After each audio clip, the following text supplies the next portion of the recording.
Hi Taurus, how are you? Welcome to your September 2017 reading. Thanks so much for being here. So before I'm beginning, I want to do a quick astrology highlight where I'm just kind of pointing out one little thing for you guys to be aware of this month, all right? Because we've got a lot of activity in your fifth house, which is your house of creativity and children as well, and dating.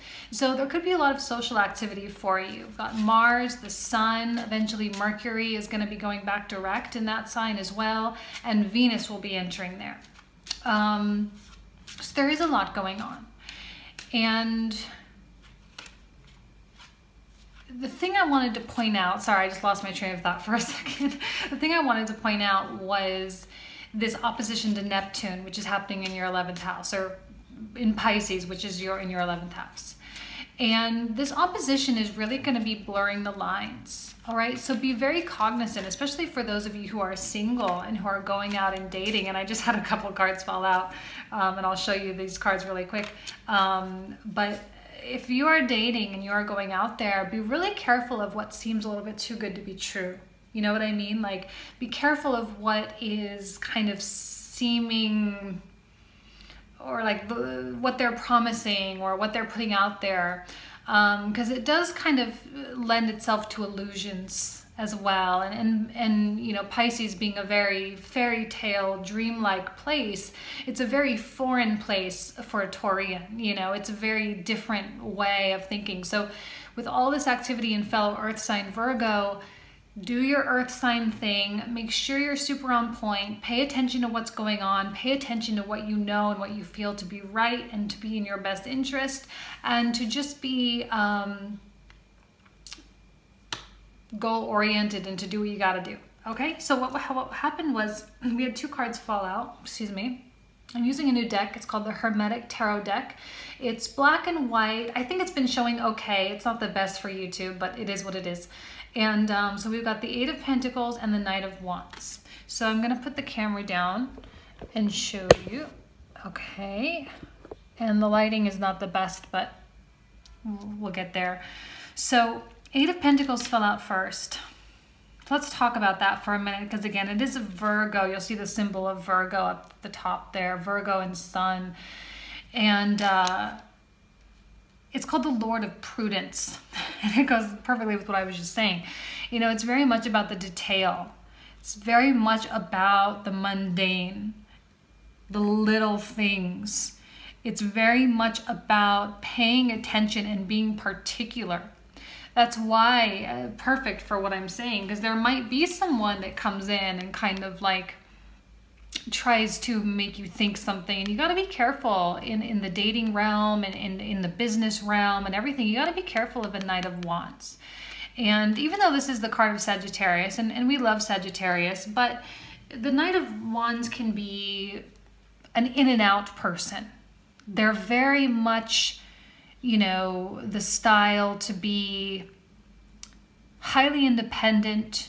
In the dating world, they can be non-committal, you know.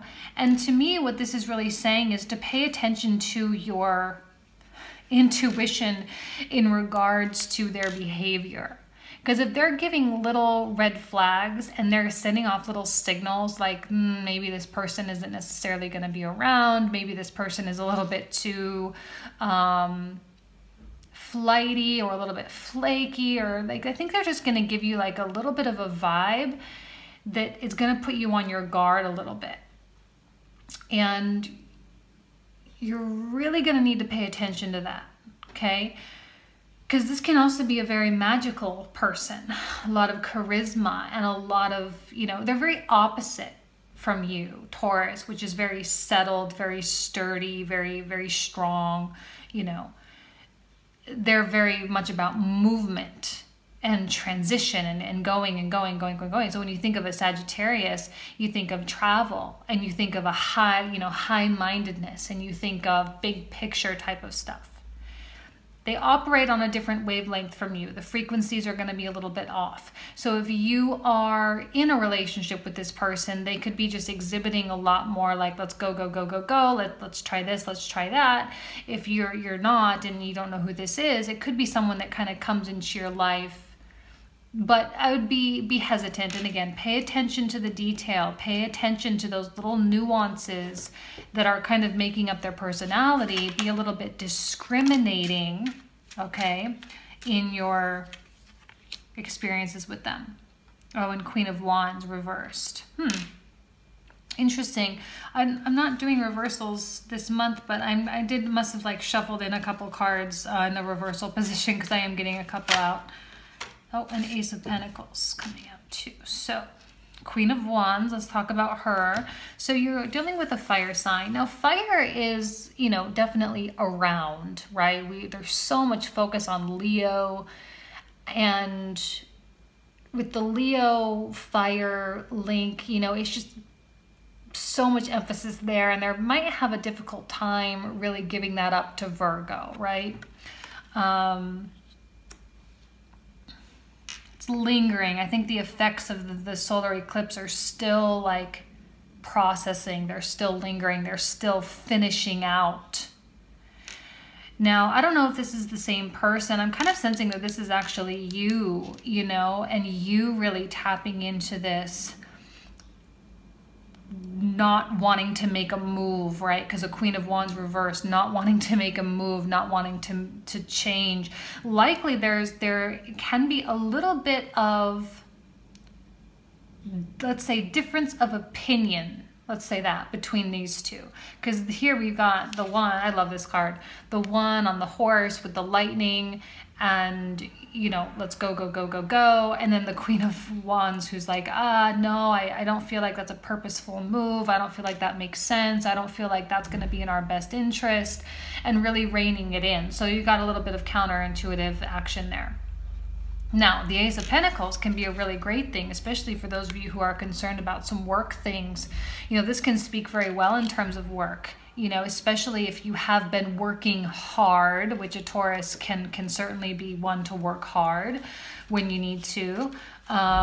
You could have really planted a lot of seeds over the past 6 months, and some of those seeds really could start to be coming to fruition and start growing, and you really could start to have a lot of movement and a lot of change. It's a beautiful thing.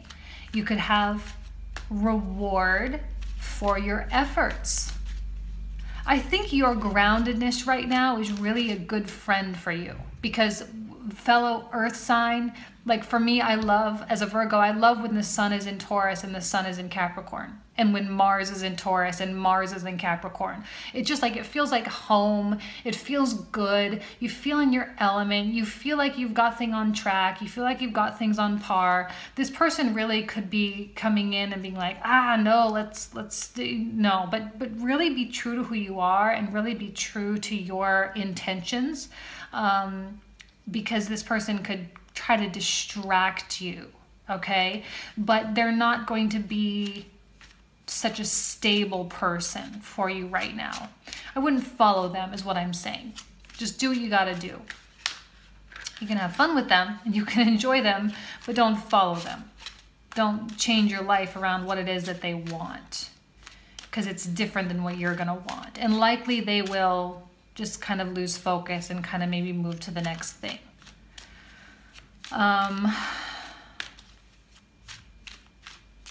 Because for me, like as an example, like I just said, when Mars goes into a fellow earth sign, I feel great.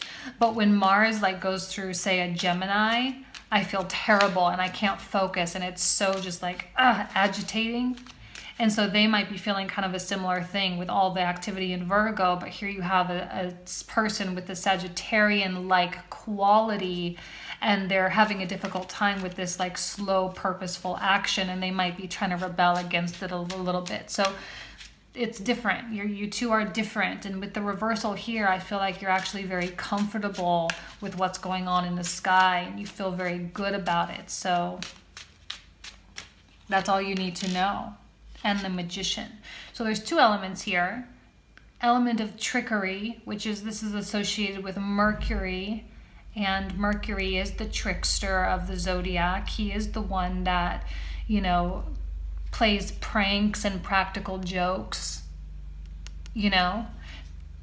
This could be something that this person does. See, there's something very illusionary about this person. They're very non-attainable, very like they're there but not there. So don't make decisions based on them. You know, just, this is your power. This is also very powerful. This is called the Magus of Power. I love this deck because it's got little, you know, the lords and the spirit of and all of that. So here we have the Lord of Power, and it is your power. This is the alchemist, the one that understands how to adjust frequencies in their mind in order to turn lead into gold, right? To turn the mundane or to turn the negative into a positive manifestation. And you're all about manifestation this month. All about manifestation, all about reaping the benefits and reaping the reward. This is about mind power and controlling your thoughts and controlling your body, right? Because sometimes we do things against the grain. Sometimes we do things against ourselves just because whether we want to please someone else or it seems appealing or whatever, but you know, ultimately you're the one that's in control of your goals. You're the one that's in control of where your life is going. So make decisions accordingly. Eight of Pentacles, Lord of Prudence. Keep that work going. Keep that progress going. Don't give up and don't get distracted, you know, because the more you get distracted, the further away from your goal you'll be. And likely the distractions that you encounter this month, they're not going to be there for long. It's going to be in and out energy. So you know, just now is not really the best month for you to go with the flow. And we have Two of Swords associated with the sign of Libra. You see the symbol of Libra up there. Libra and the moon. There's an emotional aspect here. Okay? When you think of the moon, we do think of our emotions.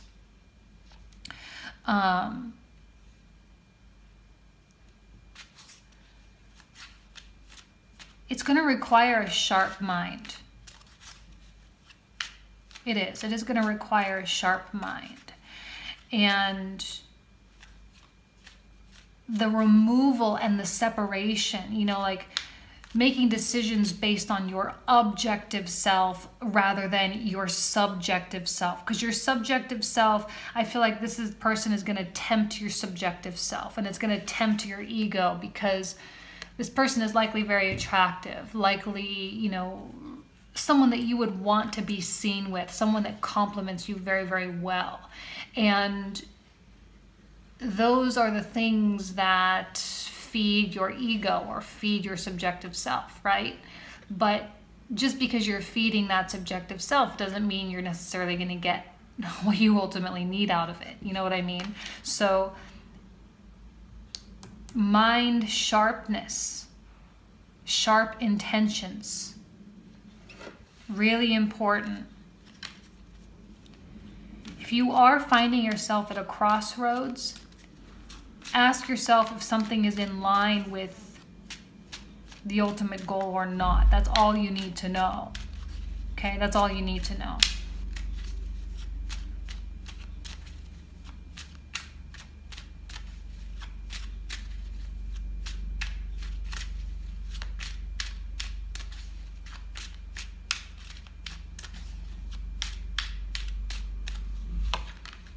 And the Four of Wands. I feel like I've been getting this a lot in my privates lately. Four of Wands. Really stability. What else was I going to say? I was going to say something else before I said that. Totally don't remember what it was. But so sorry. Stability and, you know, the establishment of roots. It might be, you know, there's always, every month is always different. Some months it's like get up, go, go, go, go, go. And other months it's like just relax, go with the flow. This is a work month. You don't have to push yourself so hard, but you are going to need to put effort in. Right? This is part of the pendulum swinging back and forth. Sometimes the universe takes control, and then when it stops, then you got to kind of take the wheel for a while, and it's like back and forth and back and forth. And for you to like sink your hooks into the ground and get that nitty gritty stuff done, that's going to be a positive, is going to produce positive effects. the Ace of Pentacles. It's going to get you what you want.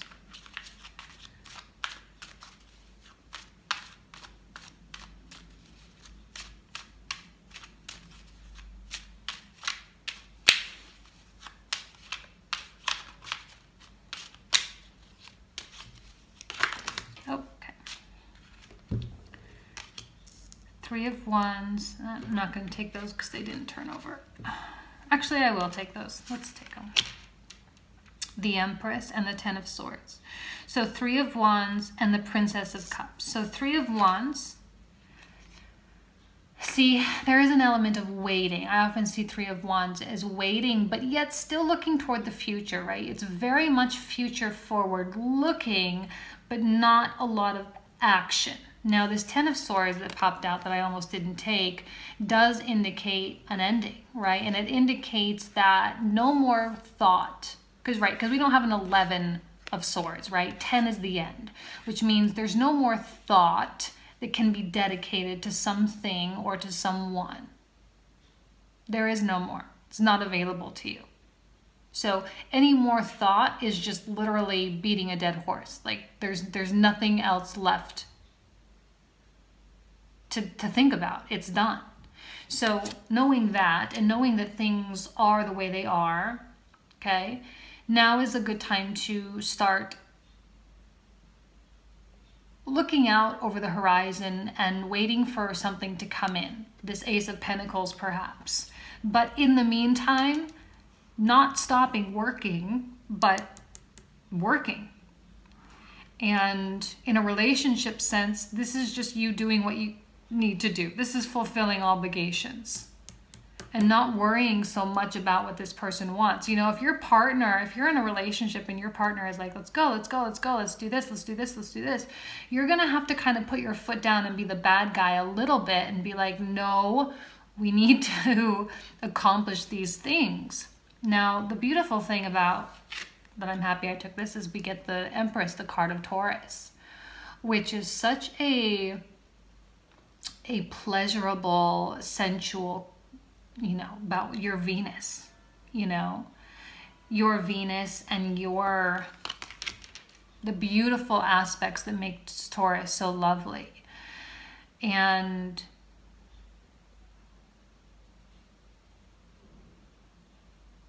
let me think for a minute, because this Princess of Cups I'm seeing as being almost connected here with this Two of Swords, like a Page of Cups, right? And with the dolphin, we have the power of creation, and then we have the swan, right? The ugly duckling becoming like the swan. And an element for the creation of something, which, what did I talk about? The Magus of Power, the magician. You're in a creation mode right now, but I don't think that you're going to see, but some of you could lose that the steam, you know, some of you could lose the steam, some of you could lose focus because this is such an intense force. But this really is telling you to just hunker down and to stay focused and to stay purpose driven. Even the Empress, she's stable, she's stability, she is not moving. Okay, so I'm only going to pull out this cards. I'm not going to pull out additional layers for you this month. It's kind of a short reading, but at the end of the day, it is what it is. And I think whatever it is you've been giving thought to, just know that there's no more thought left to give, that you've given all the thought that you possibly can. There's not a lot of moving on. So if some of you are going through breakups, I don't see moving on really. I don't see... When I say moving on, what I mean is I don't see the actual moving part. I see like work. It's like the digging your way through the tunnel kind of thing. You're still digging through the tunnel, digging your own path, marking your own, chopping through the jungle with the machete kind of thing and kind of forging ahead bit by bit by bit. Very steadfastly, very Taurian-like. I always say the Taurus is like the tortoise, right? The tortoise in the hare. Just plunking along, but always the one that wins the race, you know? And allowing yourself to indulge a little bit in what makes you so beautiful and finding coziness and comfort at home, because we do have the Four of Wands, and this is about home, I feel, for me. Home. Your home space, what makes you comfortable, what makes you cozy, what makes you feel safe. This person isn't going to make you feel safe. I think they're going to rub on your nerves a little bit. And as much as you would love to be a part of them, like I said, it's more ego driven rather than knowing what's best for you. So you'll just need to kind of put your foot down more with yourself than with this person. Okay? Alrighty, I'm going to leave you there. I hope that makes sense. Yeah, I really hope it makes sense. I wish you nothing but the best, guys. All right? Thanks so much. Bye.